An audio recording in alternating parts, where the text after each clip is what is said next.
যদি আপনার যে ভোটে দাঁড়িয়েছে বা আপনার রাজনৈতিক নেতাকে জিজ্ঞাসা করেন, আপনার ওই দিক দিয়ে যায় তো আপনাকে ডেকে বলবে যে এই কালু চা খেয়ে নে, এ কালুয়া চা খেয়ে নে। তো বা আপনি যদি মনে করেন যে দাদা আমাকে চা খাওয়ান, তো ও বলবে আপনাকে মিষ্টি খা, চা কেন খাবি, পেট বোকা, চা খেলে গ্যাস হবে, মিষ্টি খা, তরকারি খা, ভাত খা। আবার ভোট হয়ে গেলেই ওই লোকটাকে আপনি চা খাওয়াতে যাবেন, বলে না ব্যস্ত আছি রে। বুঝতে পারলেন না? আজকে আপনার বাড়ির পাশে যে লোকটা আপনার বাড়ি বিভিন্ন এলাকাতে বা বিভিন্ন জেলাতে যে লোকটা আপনার মা বা আপনার স্ত্রী যেদিন প্রেগনেন্ট ছিল, সিজারের জন্য কলকাতার পিজিতে হসপিটালে ভর্তি হয়েছিলেন, এর আগের 5 বছর আগে যার পিছনে আপনি মানে সময় দিয়েছেন, পাড়ার লোকের সাথে গন্ডগোল করেছেন, মানে আমাকে জিতাতে আপনি গন্ডগোল করেছেন পাড়ার লোকের সাথে।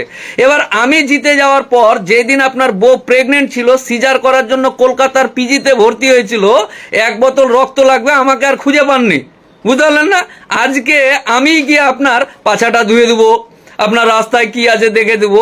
তো এগুলো নাটক দেখতে দেখতে যে চুল দাড়ি পাকিয়ে দিলেন, আপনারও পেকে গেছে মনে হয়। বুঝলেন না? হালকা মোচ ছিল, এখন কড়া হয়ে গেছে। মোচ আগে কড়া ছিল, এখন পেকে গেছে, কাঁচা পাকা হয়ে গেছে।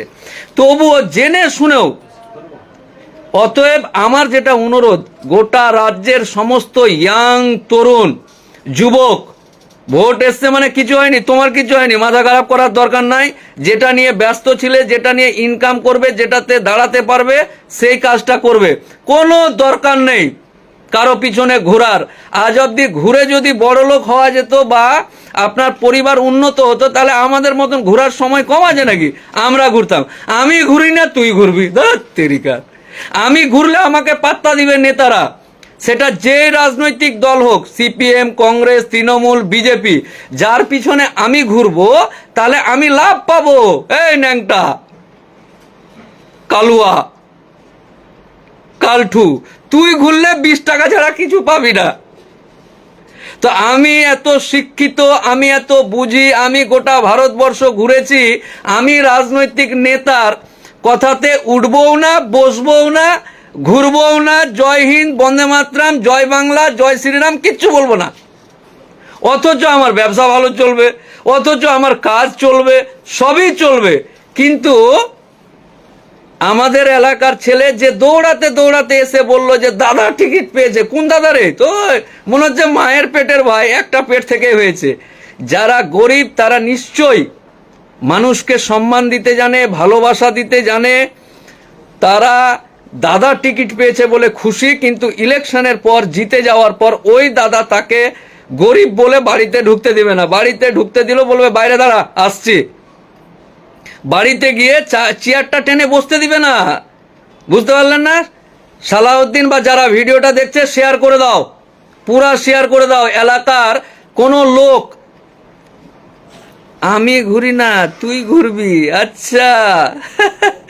একজন লিখেছে নিশ্চয়ই এরা বোকা নাকি? মানে ভোট ঘোষণা হয়েছে না কি হয়েছে, দেখেন কালো কোট পরে ব্যবসা করছে, আমার সামনে অনেক লোকজন বসে আছে, ইনকাম করব, টাকা কামাই করব, এই করব, সেই করব, জাকাত বের করতে হবে, জাগলেও জাকাত বের করেছি, লোকজনকে দান করতে হবে, কে গরিব আছে, কই আছে, কারো এই সেলাই মেশিন, এগুলো। আর ওরই ন্যাংটার কালটুর মাথা খারাপ হয়ে গেছে, ভোট ঘোষণা হয়ে গেছে, বাপরে ভোট ঘোষণা হয়ে গেছে, ভোট ঘোষণা হয়ে মানে বুঝতে পেরেছেন কি বলতে চাইছি? অতএব কেউ মাথা খারাপ করার দরকার নাই। কোনো রাজনৈতিক দলের গোলামি করার জন্য তোমার জন্ম হয়নি। ভোট দিতে হয়, ভোট দিবা, এবং ভোটটা যে যে পারবে, যে কোনো রাজনৈতিক দল, যেকে মনে হবে যে এই পার্টিটা বা এই দলটা ঠিক আছে, এই লোকটা এমএলএ হলে আমার এলাকার উন্নতি হবে। আজ অব্দি যেহেতু হয়নি, মনে হয় আপনার হঠাৎ করে যদি মনে হয় যে এই কালুয়াকে ভোট দিলে আমার এলাকায় উন্নতি হবে, এলাকার উন্নতি নিয়ে যদি রাজনৈতিক নেতারা ভাবতো, তাহলে তো খেলা হয়ে যেত। খেলা হবে না, ওই আপনাকে ভ্যান চালাতেই হবে, ওই আমাকে কালো কোট পরে ওকালতি করতে হবে, ওই যা আছেন তাই করতে হবে। অতএব বেশি মানে দৌড়াদৌড়ি।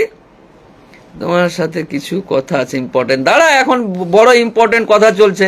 আমার রাজ্যের ভাইরা আমার খুব কাছের এবং আপেন। মানে আপনি কি করেন? সিপিএম করেন, কোনো আপত্তি নাই, করুন না, কিন্তু মাথা খারাপ করিস না ভাই। আপনি কংগ্রেস করেন, করুন, কোনো ব্যাপার না, কিন্তু মাথা খারাপ করে সুগার প্রেসার বাড়িয়ে নিস না। এই যে আপনি বিজেপি করেন, করেন, কিন্তু মাথা খারাপ করে সুগার প্রেসার বাড়িয়ে প্রতিবেশীর সাথে গন্ডগোল করবি না ভাই।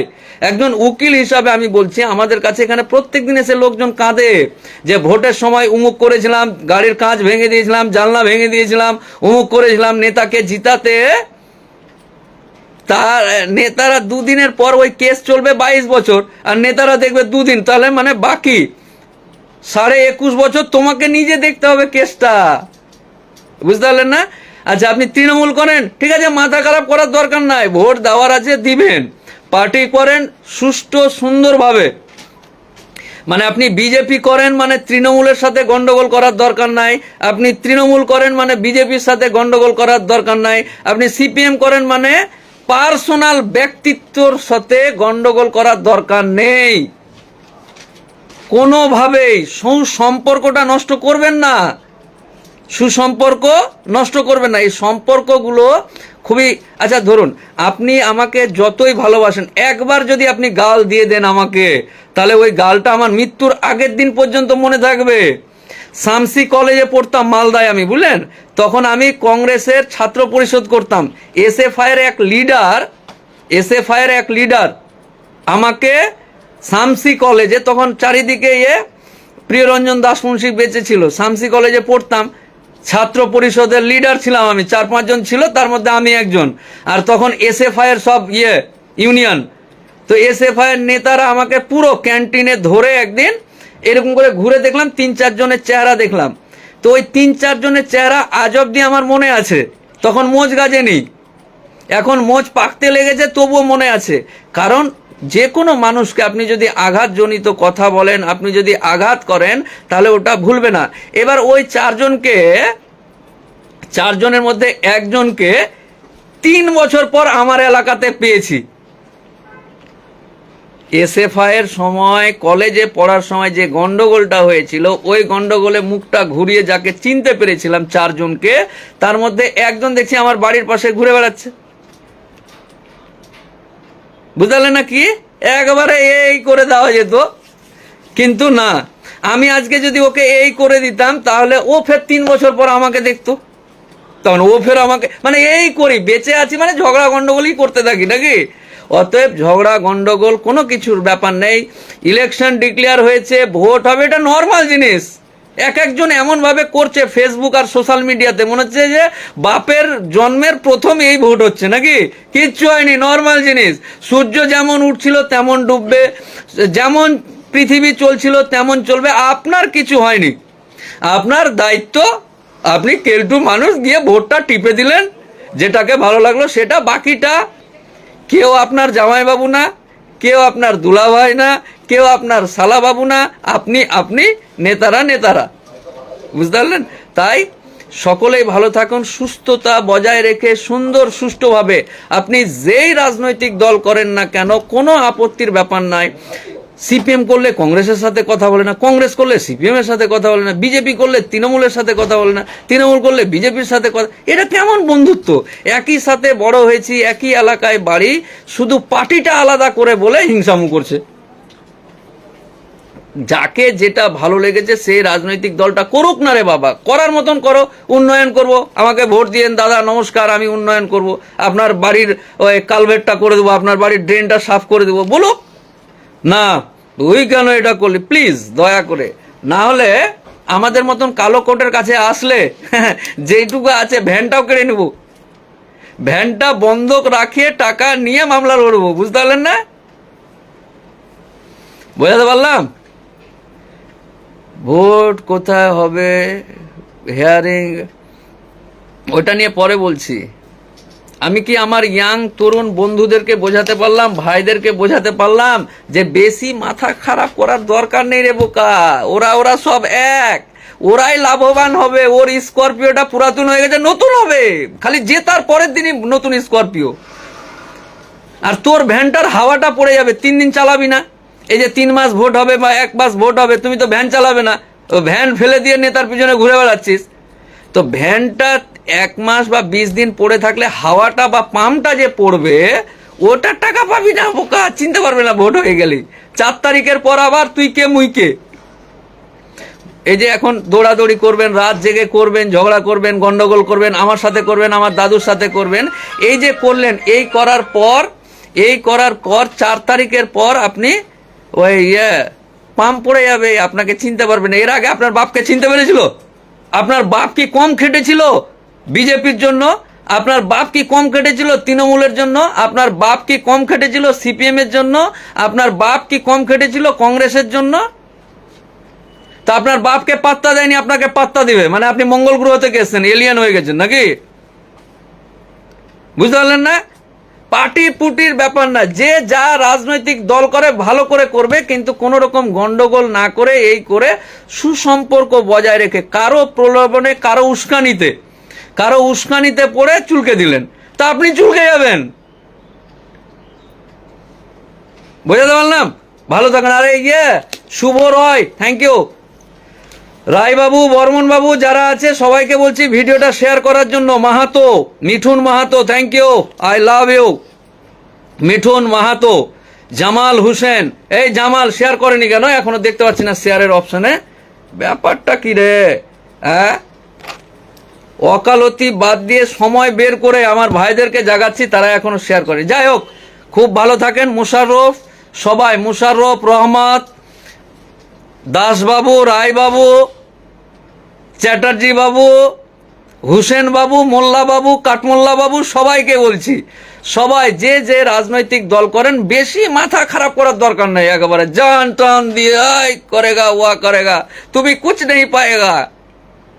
এই যে রুবেল রানা, বেশি পার্টিবাজি করার দরকার নাই। আমি বলছি যে তোর বাপ কিছু লাভ করতে পারেনি বোকা, বিনা লাভেই মরে গেল, কবরে চলে গেছে, বিনা লাভে চিতায় উঠে গেছে। নিজে আবার এগুলা দেখার পরও তুই ফের যাচ্ছিস, দয়া করে না। আচ্ছা, যদি বলিস যে না আমার বাপ কোনোদিন রাজনীতি, একজন প্রশ্ন যদি করে যে আমার বাপ কোনোদিন রাজনীতি, তোর জেঠু করেছে দেখ না, তোর জেঠুকে পাত্তা দেয় না কেউ, এখন সাইকেল নিয়ে গেলেও পাত্তা দেয় না। অথচ ওই জেঠু সিপিএম করার জন্য, কংগ্রেস করার জন্য, বিজেপি করার জন্য 7টা মামলা খেয়ে বসে আছে। এখন প্রত্যেক দিন তোর জেঠু চুপচাপ মুখ লুকিয়ে কোর্টে যায়, হাজিরা দেয় আর পালিয়ে আসে, আর মনে মনে ভাবে যে ছি ছি ছি ছি ছি ছি কি করতে গেছিলাম, ছি ছি ছি ছি কি করতে পার্টি করতে গেছিলাম, তার থেকে যদি আমি সারাদিন খাটতাম তাহলে বেশি লাভ হতো। আসমাউল হোসেন, বাম হাতে এক থাপ্পড় মারবো না এরকম করে, যেখানে ধরবো 5 কেজি মাংস উঠিয়ে নিব রে। কমেন্ট করার আগে চিন্তা ভাবনা করে কমেন্ট করবি, নালে এক বাম হাতে চড় মারবো তো যেখানে ধরবো 5 কেজি মাংস উঠিয়ে নিব একবারে। ভুলে গেছিস কে কথা বলছে?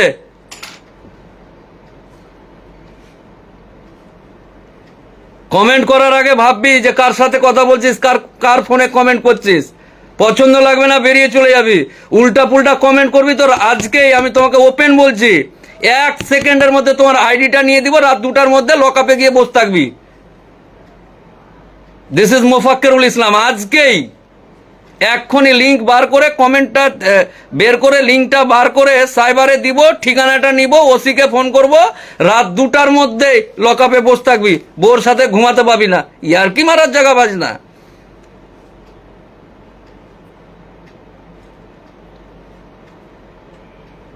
সরি, পছন্দ লাগবে না বেরিয়ে চলে যাবি, নাহলে যেখানে ধরবো 5 কেজি মাংস উঠিয়ে নিয়ে চলে যাবো একবারে। অপারেশন করে মেকআপ হবে না, জায়গাটা দাগ থেকে যাবে 5 কেজি মাংস উঠানোর। যাই হোক, ভালো থাকুন, পরে আবার কথা হবে। রব্বুল আলামিনের প্রশংসা এবং প্রিয় নবী সাল্লাল্লাহু আলাইহি সাল্লামের প্রতি সালাত ও সালামের পর আজ জুম্মাবার আসর থেকে মাগরিবের সময় পর্যন্ত এই যে মুবারক সময় আপনাদের জানাই আছে, আশা করি অত্যন্ত গুরুত্বপূর্ণ ফজিলতপূর্ণ সময়। জুমার দিনে এমন একটি মুহূর্ত রয়েছে যে সময় রব্বুল আলামিন তার বান্দাদের জন্য রহমতের দরজা খোলা রাখেন, যা কিছু চাইবে ইল্লা আতাহু ইয়াহু, তা অবশ্যই পাবেন। সুতরাং এক তো মোবারক মজলিসে আছেন, কোরআন সুন্নাহর মজলিস, মজলিসের জিকির সবচাইতে মোবারক মজলিস, এর চাইতে ভালো মজলিস কোথাও হইতে পারে না। এলমের মজলিস, যেখানে কাল আল্লাহ কাল রসুল ওহির কথা আলোচনা করা হচ্ছে এবং মোবারক সময় এই জুমাবারের শেষ হতে যাচ্ছে, যত শেষ দিকে যাচ্ছে তত বরকতপূর্ণ সময়। এই সময়ে যেমন দিনের কথাগুলি শুনবেন, ইমানি জজবা নিয়ে শুনবেন, যাতে করে আমলের তৌফিক হয়। আল্লাহ যেন তৌফিক দান করেন। এবং তার সাথে মনে মনে জিকির আজকার করতে থাকবেন, দোয়া করতে থাকবেন দুনিয়া এবং আখেরাতের কল্যাণের জন্য। হতে পারে এই সময়ের এক মুহূর্তের একটি দোয়াতে আপনার দুনিয়া আখেরাতের জীবনটা পাল্টে যেতে পারে, কত না ভালো হয়ে যেতে পারে, আপনার পরিবার সুখী হয়ে যেতে পারে। অনেকের মানসিক অসুস্থতা রয়েছে, শারীরিক অসুস্থতা রয়েছে, পারিবারিক অশান্তি রয়েছে, সামাজিক অশান্তির তো শেষ নেই। বিভিন্ন পর্যায়ে অশান্তি রয়েছে, সবচেয়ে অশান্তি জাহার আল ফাসাদু ফিল বাররি ওয়াল বাহরি বিমা কাসাবাত আইদিন নাস। মানুষের পাপাচারের কারণে জলে স্থলে সব জায়গায় অশান্তি বিরাজ করছে। এই অশান্তির মাঝে ভালো মানুষের বসবাস করা যেন জাহান্নামে বসবাস করার মতো। হাদিসের ভাষায় যদি কাল কাবেজ আল জামর, সেই যুগ চলে এসছে। ইমান ইসলামকে ধরে রাখা, জান্নাতের পথে থাকা হচ্ছে হাতে আগুন নিয়ে থাকার মতো। আল্লাহ যেন তৌফিক দান করেন, আল্লাহ যেন সহজ করেন এবং আল্লাহ রাব্বুল আলামিন জান্নাতের পথে আমাদেরকে যেন অবিচল রাখেন, ইস্তেকামা দান করেন।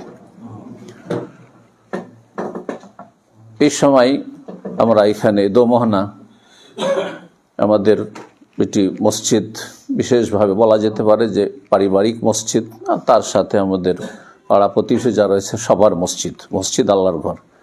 তবে পারিবারিকভাবে মসজিদ তৈরি হয়েছে আলহামদুলিল্লাহ। তারপরে মসজিদের পাশে এই যে কয়েকটা ছোট রুম তৈরি হয়েছে, সেটাও পারিবারিকভাবে তৈরি হয়েছে আলহামদুলিল্লাহ।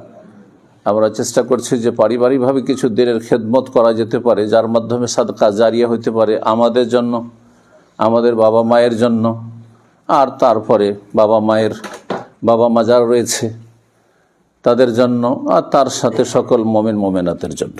কারণ আল্লাহর রহমতের দ্বার প্রশস্ত, সেটাকে সংকুচিত করার কোনো প্রয়োজন নেই।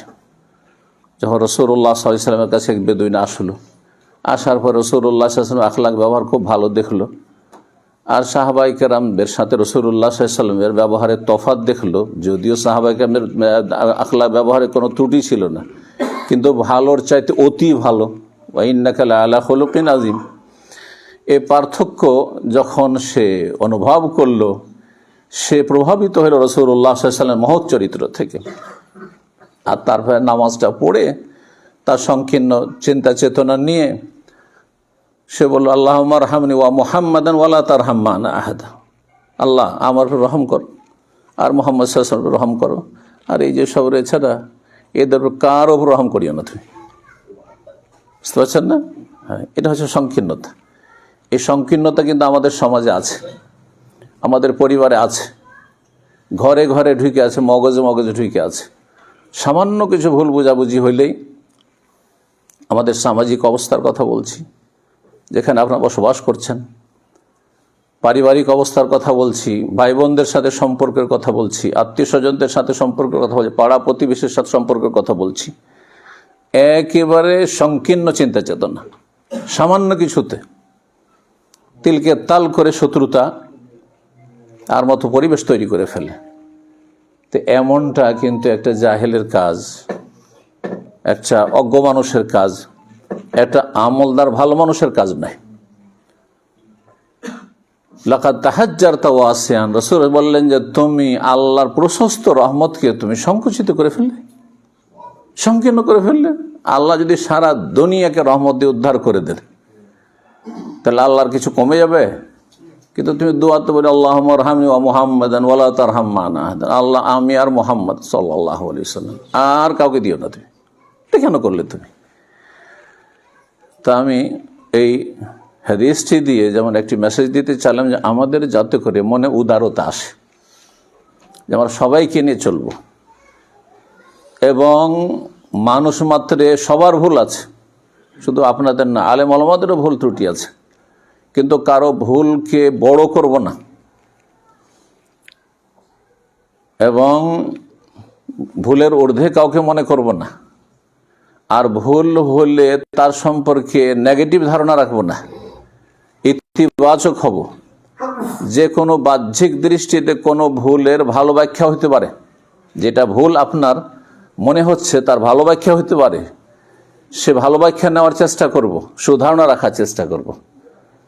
এবং তার সাথে যে কথাটি প্রসঙ্গে বললাম সেটা হচ্ছে যে এসব যে দ্বীনি কাজের জন্য উদ্যোগ, এতে আল্লাহ যেন সবার মাগফিরাত করেন, সবাইকে যেন উত্তম প্রতিদান দান করেন, প্রতিটি মোমেন মোমেনাতকে, বিশেষ করে এলাকাবাসীকে, বিশেষ করে দমোহনাবাসীকে আল্লাহ রাব্বুল আলামিন, আর যারাই এখানে সৎ পরামর্শ দিয়ে এবং যে কোনো রকমের সহযোগিতা করে, সময় দিয়ে, শ্রম দিয়ে, পরামর্শ দিয়ে, যে কোনোভাবে সহযোগিতা করবে, বরং পাশে বসে সহযোগিতা করবে, একটা কথা বলে উৎসাহিত করে সহযোগিতা করবে। যারা এখানে থাকবেন, হয়তো আমরা এখানে থাকবো না, বিশেষ করে আমি তো আপনারা জানেনই বাইরের মানুষ, যদিও এখানকার মানুষ কিন্তু বাইরেও, তো তার মধ্যে মাঝে মধ্যে হয়তো আসবো, আর আসলে ইনশাআল্লাহ তাআলা এখানে যেহেতু আমার বাড়ির পাশে, এতে তো অবশ্যই আমাকে সময় দিতে হবে, কিন্তু আপনাদের দায়িত্ব এলাকার মানুষের রয়েছে যে এখান থেকে মানুষ উপকৃত হোক, মুসলিম ভাই বোনরা উপকৃত হোক, আর প্রতিবেশী যারা অমুসলিম রয়েছে তাদেরকেও যদি এখান থেকে আমরা উপকার করতে পারি, তাদেরও কিছু কাজে আসতে পারি, তাহলে সেটা অবশ্যই একজন মুমিন মানুষ হবে। হ্যাঁ, বরফের মতো, আগুনের মতো না।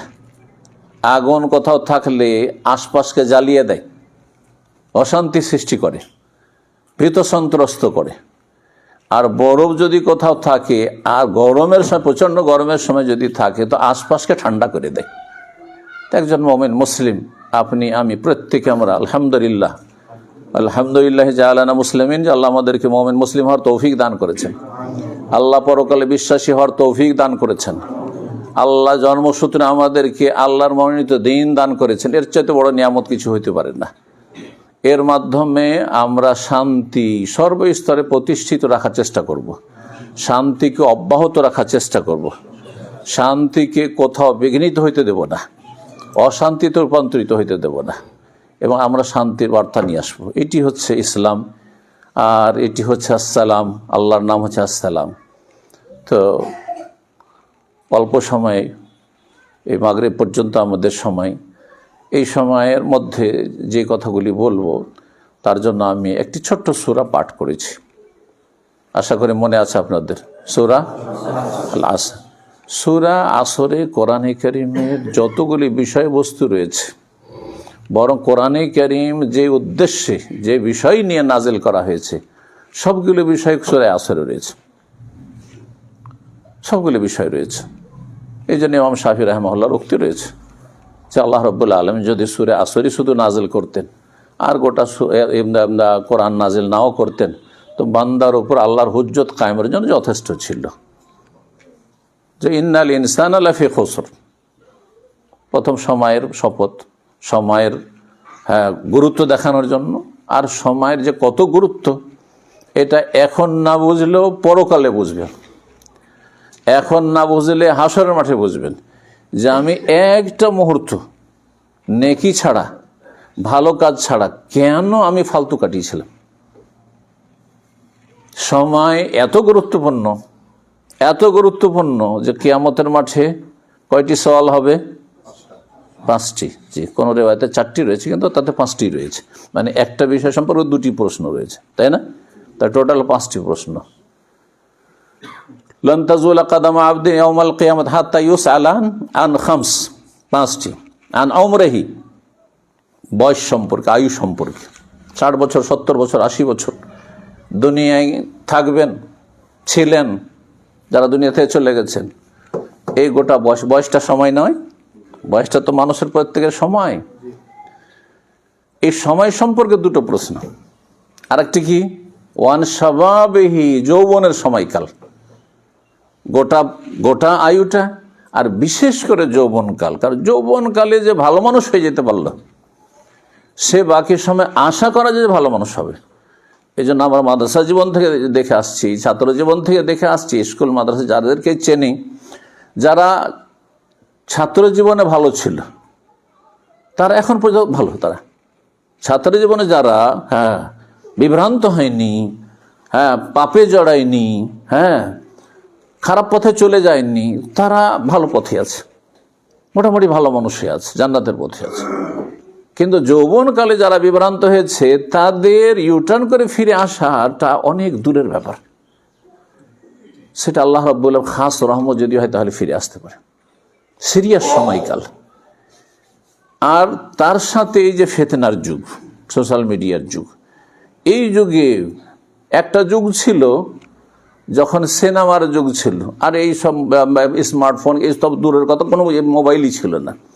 তখনকার যুগে আমরা দেখেছি আমাদের ছাত্র জীবনগুলোতে যারা খারাপ ছেলে তারা মাদ্রাসা তো পারতো না, গ্রামে পারতো না, এমনকি নিজের কাছের শহর, ধরেন এখান থেকে ডালকোলা তো সিনেমা হলে ঢুকতে পারতো না, কোথায় এখানে মালদা গিয়ে কেউ চিনতে না পারে, দূরে চলে আর কলকাতা চলে যেন চিনতে না পারে, সেখানে গিয়ে সবার নাই কাজ করতে। তাহলে গোনাতে জড়ানো তখন কত কঠিন ছিল।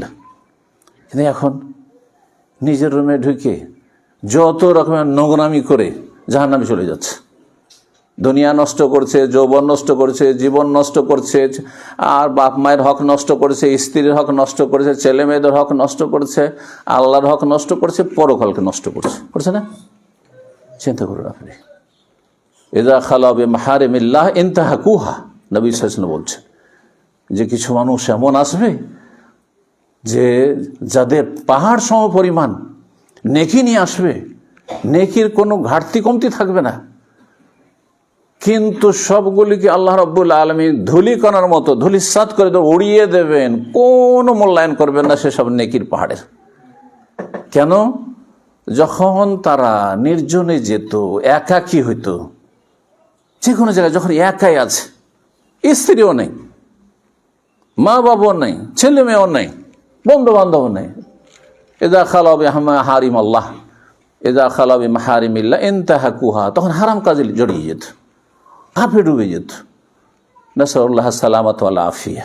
এই জন্য বলছি যে এগুলো বড় ফিতনা, যুবকদেরকে বলছি, এমনকি অনেক বুড়োরা আছে, এরা একসময় এই নিয়ামত পায়নি, হঠাৎ করে পেয়েছে, ঠিক ওই রকমই হয়েছে যেমন খাঁচার পাখির মতো হয়েছে। খাঁচার পাখি যদি খাঁচা থেকে ছুটতে পায় তাহলে হুঁশ দিশা থাকে না, ঠিক তেমনি এই বুড়ো জীবনে মোবাইল দেখতে পায়নি, মোবাইল পেয়েছে, আর ইমান আখেরাত আখলাক চরিত্র কিচ্ছু নেই, হালাল হারাম কোনো তমিজ নেই, জাহান্নামে চলে যাচ্ছে। নাসাল্লাহ সালামাত ওয়াল আফিয়া। সুতরাং সতর্ক, সাবধান, সাবধান এই সমস্ত ফিতনা থেকে। বলছিলাম সময়ের কথা, এই জন্য আল্লাহ সময়ের শপথ করেছেন। মানুষ ক্ষতিগ্রস্ত, দেখেন মানুষ কত ক্ষতিগ্রস্ত। আপনি চিন্তা করুন, শতকরা কয়জন আল্লাহ পরকালে বিশ্বাস, তৌহিদবাদী, তৌহিদ প্রতিষ্ঠাকারী? শতকরা কয়জন মুসলিম সমাজের নামাজি, 5 ওয়াক্ত নামাজি? নামাজ ছাড়া জান্নাত নেই, তৌহিদ ছাড়া জান্নাত নেই। বেনামাজির জন্য জান্নাত আল্লাহ তৈরি করেননি। ওয়াইদ্দাত লিল মুত্তাকিন বলেন যে শুধু মুসলিম জন্য। আল্লাহ ভীরু, আল্লাহ ভীতি যাদের অন্তরে ছিল, আল্লাহর ভয়ে যারা ফরজ ওয়াজিব আদায় করত, আল্লাহর ভয়ে যারা হারাম নাজায়েজ কাজ থেকে বেঁচে, তাদের জন্য জান্নাত তৈরি আছে, তৈরি করা আছে।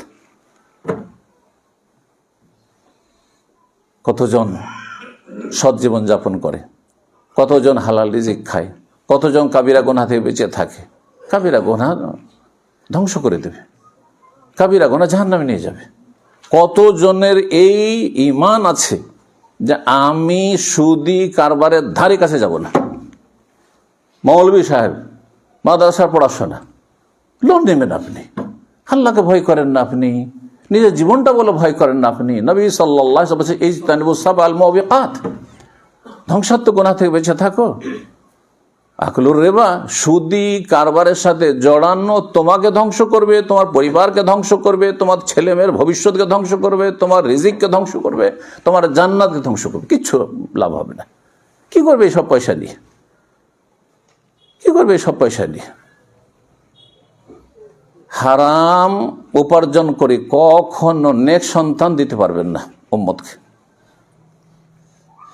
আর ওয়ালাদিন সালেহিন ইয়াদুল্লাহ, ওই সব সন্তানই কাজে আসবে যদি সে কমপক্ষে সলে হয়।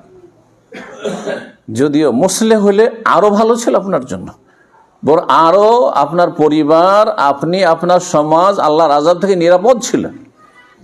সূরা হুদ রব্বুল আলামিন ইরশাদ করেছেন, ওমা কানা রাব্বুকা লিইহলিকাল কুরা বিযুলমিন ওয়া আহলুহা মুসলিহুন। তোমার রব এমন নন লিইহলিকাল কুরা বিযুলমিন, যে কারো পাপের কারণে পাপ থাকতে পারে সমাজে, ব্যক্তি জীবনে পাপ থাকতে পারে, কিন্তু পাপ যদি কিছু থাকে কিন্তু সীমিত আকারে থাকে, এ আয়াতের উদ্দেশ্য হচ্ছে লুকায়িত থাকে, গোপনে পাপ হচ্ছে। পাপীরা মাথা চাড়া দিয়ে নেই, পাপীরা শক্তিশালী হয়ে নেই, পাপী নির্দ্বিধায় ঘুরে বেড়াচ্ছে, অহরহ পাপ করছে এমনটা নয়। পাপ আর পাপ আর পাপী আর পাপী এমন পরিবেশ, এমন সমাজ নয়, সীমিত আকারে পাপ হচ্ছে। এটাকে বলা হয় বেজুলমিন ও আহলুহা মুসলিহুন। সেখানকার লোকেরা যদি ইসলাহি কাজের সাথে জড়িত থাকে, সংস্কারমূলক কাজ করে, সংশোধনমূলক কাজ করে, নিজের সংশোধন করবে, নিজের পরিবারের সংশোধন করবে, নিজেকে ভালো মানুষ বানাবে, নিজের স্ত্রীকে ভালো মানুষ বানাবে, ছেলে মেয়েকে ভালো মানুষ বানাবে, মুসলেহুন। তাহলে সলেহীন আর মুসলেহীন, কোরআনে যে দুটি ভাষা রয়েছে, কমপক্ষে যদি আপনার ছেলে মেয়ে সলেহীন হয়, আর সলেহীন কখন হবে? যখন আপনার ছেলে মেয়ে ফরজ ওয়াজিব আদায় করছে, 5 টাইম নামাজ পড়ছে, নামাজি ছেলে মেয়ে তৈরি করতে পেরেছেন আপনি, তাহলে আপনার কাজে আসবে। মরে যাওয়ার পরেও নেকির একটা রাস্তা খোলা আছে আপনার জন্য। আর মুসলিহীন যদি তৈরি করতে পারেন, তাহলে তো নেকির শেষ নেই। আপনি দুনিয়া থেকে চলে যাবেন, কিন্তু আপনার নেকি রাস্তা খুলে আছে, আপনার কবরের জীবনে নেকি পৌঁছিতে আছে, মর্যাদা উঁচা হইতেই আছে জান্নাতে, এবং দুনিয়ায় আল্লাহর আযাব থেকে বেঁচে থাকবেন। আপনি শুধু একা বেঁচে আপনি বেঁচে থাকবেন, আপনার পরিবার আল্লাহর আযাব থেকে, আল্লাহর মার থেকে বেঁচে থাকবে, আপনার সমাজ, আপনার দেশ, আপনার দেশের মানুষ আযাব থেকে মুক্ত থাকবে।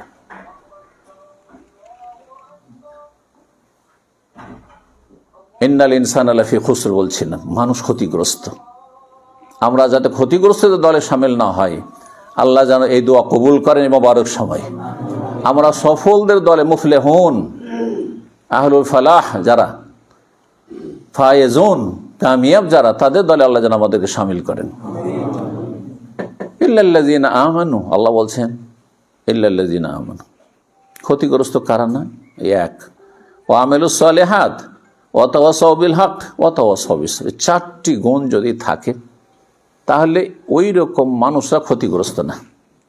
যাদের মধ্যে এই 4টি গুণ আছে, তারা ক্ষতিগ্রস্ত নয়।